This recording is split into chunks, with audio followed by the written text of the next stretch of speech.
We're delighted to have our collective magnificent of mayors with us this morning, and we're going to go into our question and answer session. So we have 30 minutes for the question and answers, and then I'll go to a 5 minutes with a minute each for each of the Cathaoirleach, the mayors, the Lord Mayor, to give their closing remarks. So we have some questions already, and what I'll do is I'll nominate the table, and I'll ask the Assembly member to pose the question.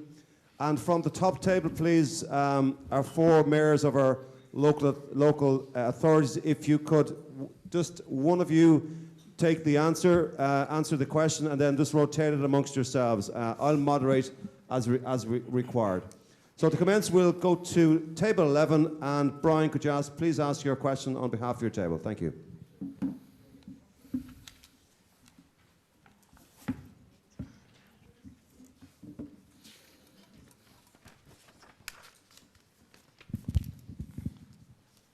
How are you? I'm Brian. We were just wondering, in terms of funding, at the moment, quite a lot of significant proportion of your funding comes from central government, and you don't have much power in terms of creating new funding. What ways would you like to see that you could create new funding for yourselves if you had the power to do that? Yeah, I highlighted that in my presentation. We get grants from central government, as I said, for specific areas, and when it comes to our budget, we might want to, for example, put in more green infrastructure, but we're confined to that grant. So people think, well, you're not prioritising this as much as you should be, but it is constrained by that. One of the principles I think we would operate on is that we would maximise as much as we could for the overall benefit of all citizens, and be very conscious of equality, the ability of people and businesses to pay. So if you use that principle to say, and the one example, the upper floor vacant unit tax, carrot and stick approaches to me is what works, and that is a huge frustration for the city centre. We do have commercial rates from commercial buildings, premises, and we can vary those up and down, but there's no, I suppose, subtle variations that you could make. And I think it's the ability to customise levies or grants for the entire city and region to support and pay for, ultimately, priorities that you would have. And I think if you bear in mind the equality piece, whether it be people who have buildings there that are not serving any use, and you know that if you had more residential opportunities in the city, the rents would come down, you get a greater footfall in the city, people spending more and being in the city a lot more. That's the rounded benefit of it. So that would be the principle I would operate on. Thank you. We'll now go to table 7, please, and Thea.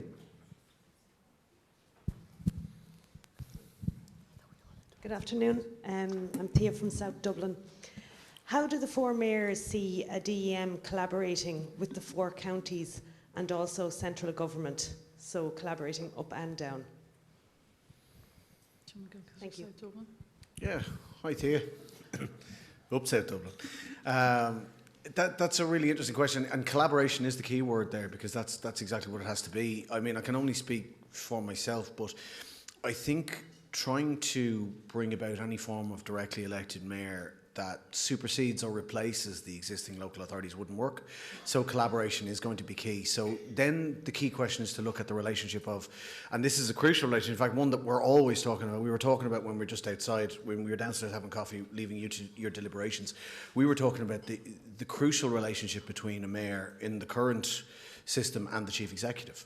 So therefore you're looking at a directly elected mayor that would liaise with 4 chief executives and then up to the relevant minister on a variety of different topics. So first of all, collaboration and the right spirit and setting in place the structure so that that can be achieved seamlessly, absolutely. But second of all, vesting that position with enough authority to be able to impose the will of the people, as it were. That's really important as well, because you've heard earlier on today about sort of the lack of accountability, and I'm very grateful for our Chief Executive in South Dublin, who is very progressive, and I have a fantastic relationship with him. But just on paper, that position, because the Chief Executive isn't the accounting officer, isn't the one who would be called before the PAC. The Chief Executive isn't accountable to the people either. Now, a directly elected mayor would, I would assume, be both, responsible up and responsible down. So, you know, when designing the position, we have to make sure that not only is collaboration key to it, and in particular collaboration with the chief executives, but also the power to follow a mandate and get it in place, and of course accountability, which ultimately any person directly elected by the people has. They have to go back to the people after a term and say, this is what I've done. You know, I'm putting myself back up for re-election. But yeah, I think when you say collaboration, that's utterly key in everything any directly elected mayor should be doing. Thanks. Could I add something about the Eastern and Midland Regional Assembly? The Eastern Midland Regional Assembly is Dublin, Meath, Wicklow, all the periphery counties, and they work, I suppose, on the macro and how development plans in one area or one county, Kildare is part of it as well, impacts the other, and tries to join up that bigger picture, I suppose. That's the regional picture, and then you have the national picture. So it would be important that the directly elected mayor would have a role, a strong collaborative role with that particular assembly as well. So you're getting the regional vision as well as just the Dublin vision. And if I may just come in there briefly, seeing that Alison brought it up, the EMRA, the Eastern Midlands Regional Assembly, replaced the Dublin Regional Authority. And I, for one, would like to see the Dublin Regional Authority coming back. I mean, I'd served in both, and I come from Roscommon. I was talking to somebody there who's also here. And I know that Dublin doesn't have a whole lot in common with Longford, but yes, on the EMRA, we're one body. So I think that is something I'd like local government reform to look at, to reinstate the Dublin Regional Authority. I thought it was a very worthwhile committee, and I would love to see that come back. As Alison was saying, on the more regional one, that's important as well, but I think that's almost a separate role, whereas before that we had the I think the Eastern and Midlands Regional Assembly that went down, but I'd like to see the Dublin Regional Authority reinstated. Thank you. We'll move on now to table 2, please, and Ross, with your question from your table.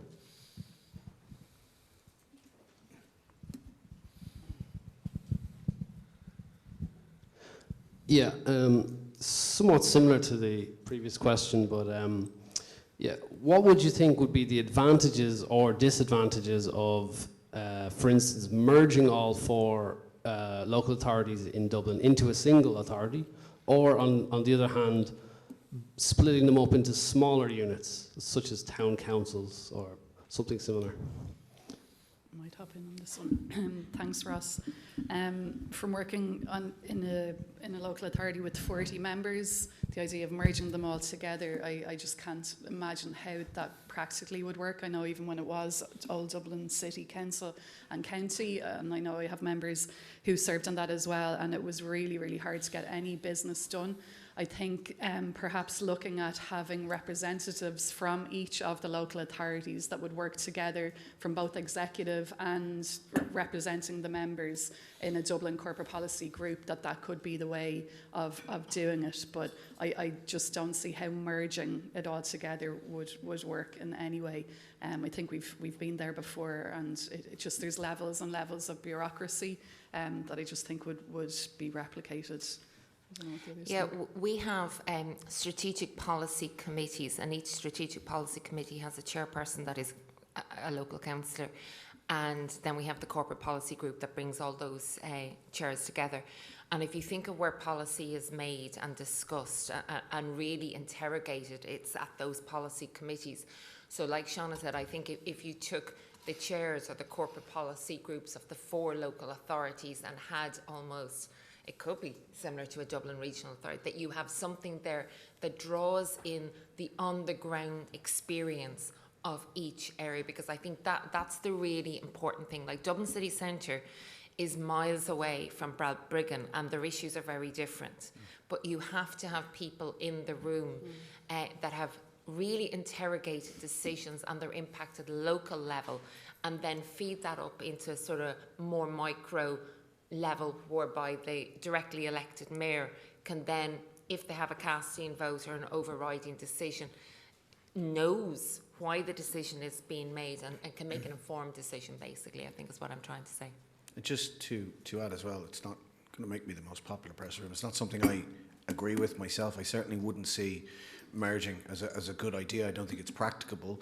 I don't think breaking us down any smaller is really efficient, because you bear in mind every time you create a new council, you've got a new staff question and a new quantum to fulfill around that. So there's resource implications around that. But the one thing to bear in mind as you consider your deliberations is the 3 local authorities of the 4 represented up here are 27 years old, nearly 28 years old. So we don't have that deep-seated cultural identity that any other local authority in the country would have. People from South Dublin don't generally tend to identify as South Dublin. I'm from Clondalkin. Seána would not go around saying I'm a proud Fingalian. Well, she probably would, but most Fingalians. So there are fewer barriers in the way of imposing those massive changes you're talking about. I just think those cultural questions aside, it's a question of practicality, and I don't think it's very feasible. I would agree with the other speakers, and I think, as Alison said there, the Dublin Regional Authority is maybe the next hierarchy that brings the 4 together. But, for example, I mean, would I know too much about Skerries if somebody came and asked me a question? I actually wouldn't, but most areas of Laoghaire-Rathdown I certainly would know, and even if you don't know from going in there, you know from the council meetings, you know from the areas where other councillors are talking about, so you become familiar and somewhat intimate with your entire county. And I suppose that's one of SHDs. I think Alison mentioned SHDs in her presentation earlier, and this is some of the argument we as councillors have, that maybe people in Omborth Planola are not familiar with the area. Maybe they don't have that intimate knowledge, and they're relying completely on plans, whereas our local planners who are dealing with the plans and actually know every blade of grass in that area that they represent. So in my case, Laoghaire-Rathdown, so they know they can take a holistic overall view of the area, whereas Omborth Planola don't have that. And you know, half the time they don't even know where the area is, and that's where I think we do need to keep that knowledge. So yes, I would like to keep the 4 local authorities as they are, but maybe something like the Dublin Regional Authority and then a directly elected mayor, where we can all feed in to that, as Alison said, through the SPCs and the different bodies that are there, that everything is fed in and fed up into the top. Thank you. On a related question, we'll take it from table 4, Paula.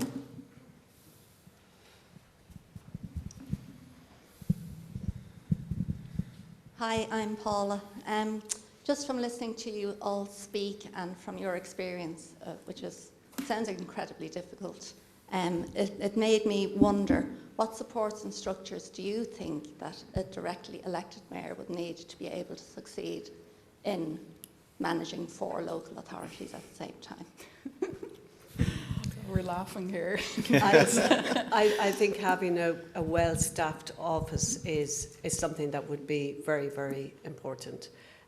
So, you know, having a directly elected mayor on their own, or maybe just 1 or 2 staff, I don't think that's going to work. I think you need to have a well-staffed office. Because you're not going to know everything, and nobody knows everything, no matter how much experience they have on the council. You know, I've been elected since 2004. I'm learning every day. You know, every day is a school day. Every day I learn something new. So I think having a good staff and advisory staff as well, I think that would be very, very important. Yeah. After you. Yeah, I'm lucky in that I'm absolutely full-time, and I have an incredible staff in the Mansion House. A lot of their role is, I suppose, to organise my day and my diary and respond to, I suppose, requests to do A, B, C and D and fit that in around my statutory requirements. One of the questions you will have to look at it is, so if you're a directly elected mayor, does that directly elected mayor have deputy mayors or a deputy mayor responsibility, say for climate or for transport or for housing, so that you have almost like a mini cabinet? And are they elected? Because at the moment, under the local government structure, you have a director of services or assistant chief executive responsibility for housing, responsibility for arts, culture, etc. So what's the relationship going to be there? Because as Lettie said, you don't know everything. But you have to be able to depend on people that do know and then tease out the issues and make the decision. And the decision has to be informed, but it also has to fit in with that vision. And the development plan at the moment is our vision for the city. So you really need a strong structure around you that will serve. And the big question would be then, if you do directly elected mayor, deputy mayors, are they going to be full-time? Are they going to be paid? Are they going to be elected members that act in a full-time capacity and paid accordingly? Because one of the things that we haven't mentioned is our actual pay.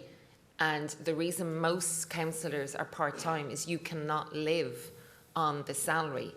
I think all of us would love to be full-time and dedicate our time and energy to it, but it's just not practical from a financial perspective. So in that area of structure and supports, and then the linking, the interaction then with the local authority and the housing section or the arts section, all that really needs to be teased out. Yeah, absolutely. When you look at the people with similar levels of responsibility, decision making, and the support structures that they have in place. So, as Alison has mentioned, every chief executive is supported by directors of services. There's 5 or 6 in each county, maybe a deputy chief executive and the like, and that has a cost implication. They're all very well paid experts. Ministers, for example, with one specific brief, bring in special advisors, and they can appeal to have that special advisor paid up to €140,000 per annum. I'm sitting here thinking that the Moorhead report had a look at what we do as mayors and what councillors do and decided that we work 18 hours a week and deserve 22 grand.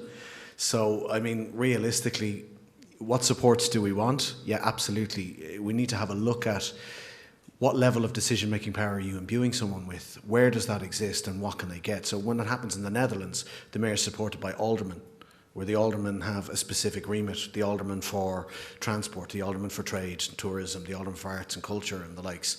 These are full-time professional experts in their field who are elected on a list system and deliver on a manifesto that they go forward with. And these are incredibly important. But look, it's inevitably going to come back to, because how much support should they have? How much can you give? Because we'll take it. It's absolutely, it's imperative that there is support. It is going to be a resourcing question in a big way for you to answer, I'm sure. Thank you. We'll go now to table 10 and Shifra.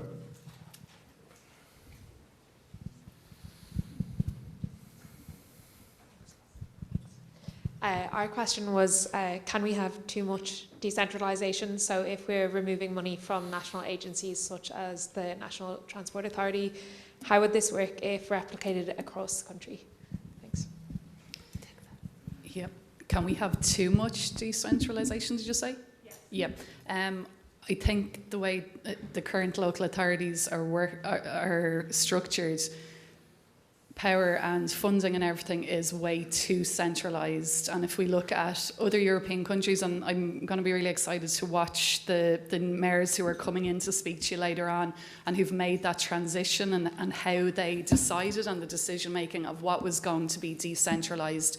At the moment, if you look at the funding that's put into local government, it's very, very low in comparison to other European countries. And what we need is need to start moving power from central government back to local communities. the image of turkeys voting for Christmas comes to mind, because TDs and senators, they're not going to want to do that because that's going to have implications for themselves. But I don't think we could even begin to suggest that at the moment there's too much decentralisation. You need to decide yourselves, do we need to make a shift? And, you know, you're the ones who are going to decide that. I understand your question was maybe, could there be too much? So maybe if we look at what they've done in other countries, and you know, you decide yourselves, well, let's maybe start at just concentrating on certain areas like housing and transport and climate, perhaps. You know, they would be incredible areas to decentralise power from. But again, it's going to be from yourselves. I think from listening to us, you can understand, you know, the powers are so limited, and really for any proper change to happen, there has to be that shift of power and power decentralised. But that's something you're going to have to decide. And I think it's also, as I said earlier, you know, bringing children and young people into County Hall to try and make them more aware of the different layers of government. I would think very few people really appreciate the difference between local and national government. And you can't honestly blame them, because I'm sure everybody here, and you're from all different areas, have got a newsletter from your TD or your local minister, and they're talking about the new park that we put in, the new playground that we put in, the new, you know, these are all stuff that's done at through the local authorities and at local government. But yet, if you're at home and you pick up and you think, oh, that's great, minister, whatever, is doing all this good work. So it's you know, it's people taking credit for different areas. You don't actually see councillors saying, well, we're delighted that you know, they I'm trying to think what what did you say there? Yeah, We're delighted about legislation because we don't. you know, we're delighted with the new legislation that came in or something else, because that is not our role. And I remember even canvassing in one area, and somebody came out and they were a bit cross about the way teachers were being treated. You know, and I said to them, I can honestly tell you, we will never, around the chamber of Laoghaire-Rathdown, you can never say never, but more than likely, be discussing teachers' pay around the chamber. That won't happen.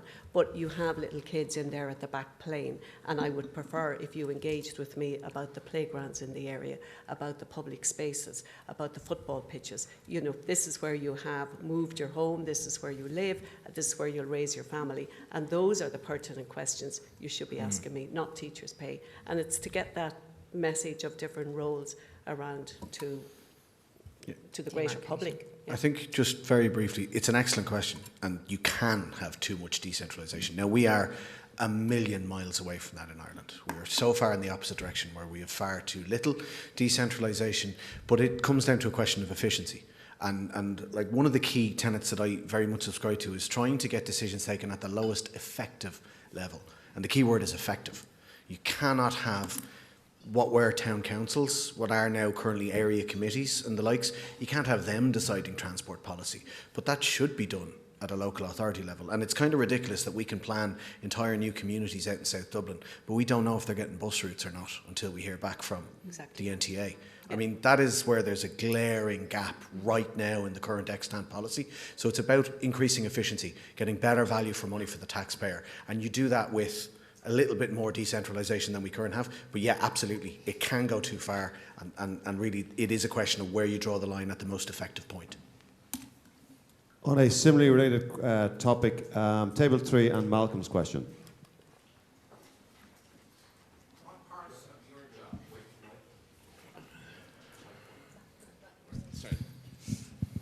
Malcolm Stewart. The question is, what parts of your job would or would not work well for any DEM, and what teeth would you like to see a DEM have? Pointy ones. a bit of real venom. I mean, I think nobody wants to see somebody doing ribbon cutting the length and breadth of the county. You know, the ceremonial aspects of it are great, and they're very, very enjoyable for us to do. But if we're asking the taxpayer to bankroll an executive to run the county, don't want to see them opening playgrounds, standing next to Vikings. That's my job.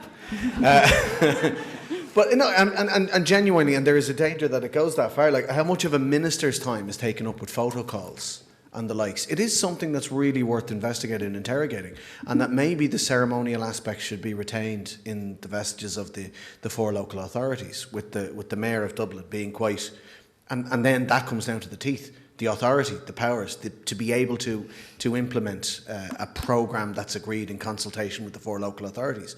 I mean, it's a question for you to answer when you're thinking about the structures of the likes. If there was to be a massive programme that connected all four local authorities, let's say we imagined a brand new cycleway, sort of a cycle superhighway from South Dublin into Laoghaire-Rathdown up through the city and up to Fingal.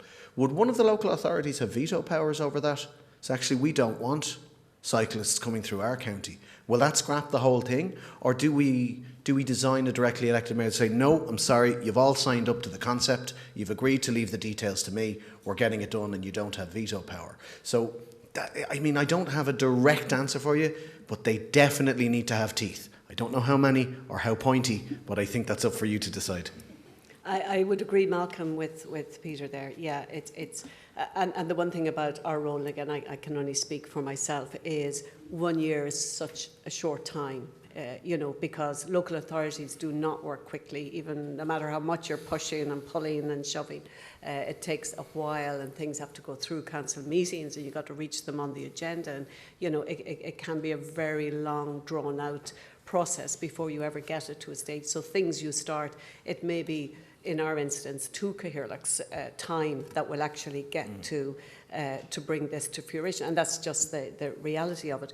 But I mean, I would love to have the authority and the sharp teeth to get into real policy that's going to make a difference for all of the people in Dublin. And, even, well, I won't even go into them here now because it's bringing it too localised, but, what can happen in our local areas.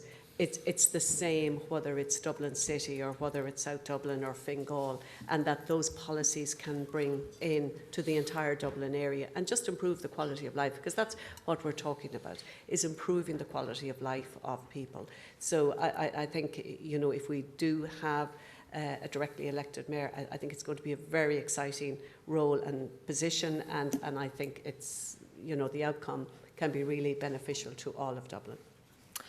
I think one of the big piece of teeth we need is around our interaction with national policy. And I cited housing policy earlier.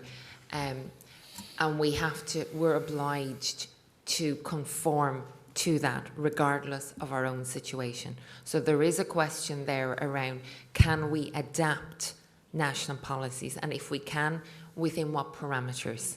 And it can't be something that's numerical, like the local property tax. You can vary it up or down by 15%. Like, they're just numbers. It has to be around quality. It has to be around evidence base. At the moment, we very much recognise there are people struggling with high rents, and yet we can't give them housing assistance payment because if they're 1 cent over that threshold, they just don't get it. So could we have the authority to introduce a more proportionate housing assistance payments? So if you're 5,000 over, you get X amount. It's about giving those supports. So for me, that's key. It's policy and devising, adapting, or just rejecting national policy and making a policy that really serves our citizens in our region. So that's the teeth I'd like. Just very briefly, Malcolm, I'd come back to what Peter had said, that to try and reimagine a completely new role, because ours it's not sustainable, really. I mean, listening to us, we have our councillor role, also work part-time jobs and do, our role as mayor. So to try and imagine something completely different. The other thing that I'm thinking of is, what would be the term of the directly elected mayor? So could it be a 1 term? So they're not thinking, because as politicians, most politicians, their first thing is to be re-elected. What happens to their constituency work? So there are questions as well, that as you're reimagining this directly elected mayor, what that will look like. Great. So we're getting very close to the our closing remarks in this session. I'm going to hand over to one last question. Before I do, I'd ask the mayors to take 90 seconds to answer the question and include any of your closing remarks. So we'll go to table 9, and we have a question from Mohammed.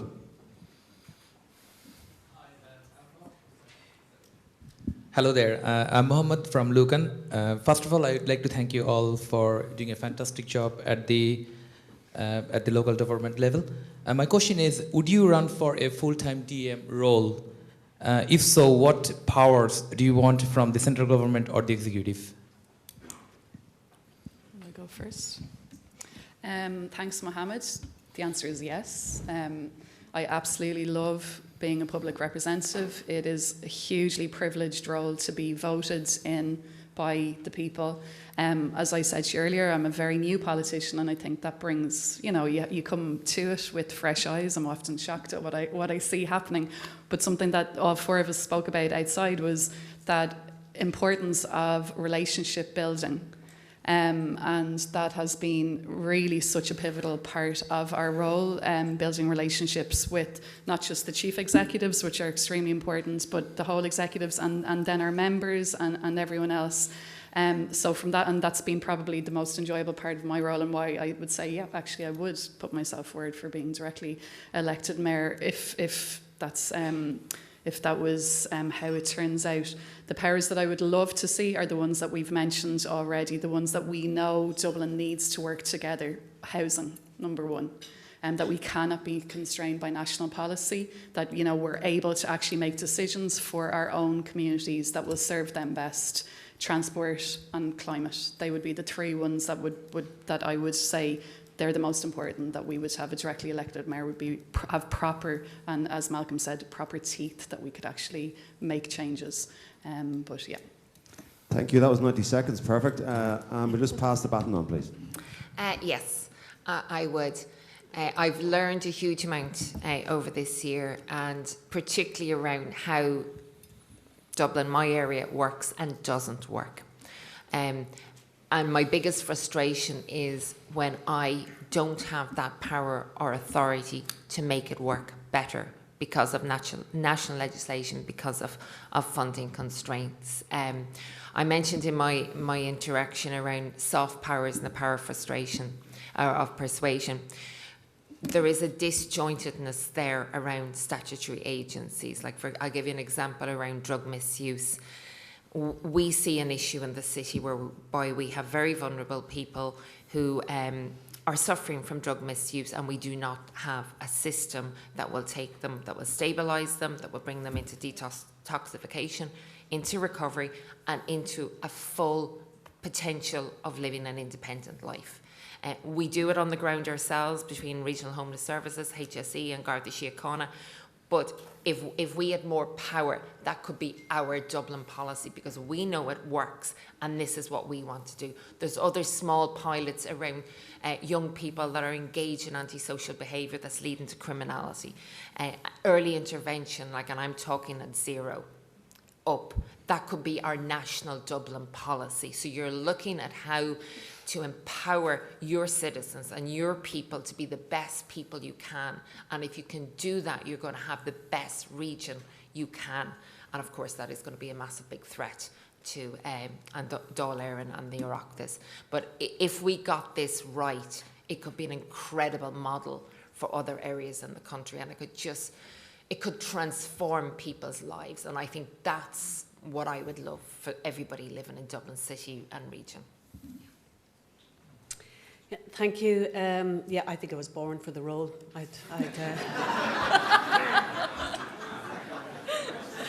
I'm really, really at home in that position. But, some of them has been mentioned. One thing with planning, I think we do need to look at planning over the entire Dublin area. And this was really brought to light during the pandemic, where Dublin City almost became a ghost town because nobody was coming in to work there to sustain the cafes and the restaurants and whatever, whereas on the suburbs, people were trying to get extra staff because they couldn't cope with the amount of people that were coming in. So I think we need to address that imbalance, and we need to have more people living in the city. And as Alison mentioned there, and of course we would all agree with that, but the more people you have living there, the more active and passive surveillance that you have, the less antisocial behaviour that you have. And we do need to look, we need, the whole area around mental health is not working here, and we see that, and we see people suffering from addiction and other things. we're not able to give them the help. It seems like nobody can give them the help, and then they're just frightened human beings living in doorways or hiding somewhere in the dark, and it's heartbreaking, and somebody needs to do something about that. And I'd love, as a directly elected mayor, if that could be something that would be addressed. Obviously things like housing and transport and climate, that's not something that you can do in just one local authority, and think it's, you know, that has to be entire Dublin, and you hope then that it comes out through Ireland. So there's so many issues there, and so many really worthwhile ones that I would love to get my nails into, and the role is there because there is one Dublin, really. Thank you. I can't wait for the Labour Party selection convention. These three women are amazing. That's going to be the best debate ever. I'm an independent. I don't have such concerns. You might change. I'm going to book the trend here. No, probably not. I probably wouldn't run for a directly elected mayor of Dublin, not the way my circumstances are at the moment. I was a member of the Green Party, I left the Green Party, I'm now an independent. I probably wouldn't do it as an independent, even though in my heart of hearts I think somebody that didn't have a party mandate to fulfil would probably do a good job. If somebody didn't have national policy or any other loftier goals than being directly elected mayor. I mean, okay, what I'm saying is I'd be perfect for it, but I probably wouldn't. How many councillors here? Could I just ask the councillors to put their hands up? See, there's 12 councillors here, right? Those people are overworked, underpaid. Almost every single one of them has a second job in addition to being a public representative. If this doesn't go well, and if we end up just replicating that on the macro level, no, disaster. I'm staying well away from it. I represent, Clondalkin population approaching 30,000 people. That's daunting enough. I became mayor. I represent 250,000 people. You're saying do the same thing for 2 million, 2.1 million? That's very daunting. The idea that you might do that if it's not properly resourced, if it doesn't have the proper powers, if it doesn't have the proper authority, no, I wouldn't touch it with a barge pole. But if it's done right, yeah, absolutely. Leave it to a woman, Peter. Huh? Leave it to a woman. I should leave it to a woman, absolutely. They'll do a better job. They'll do a better job with less complaining and in half the time.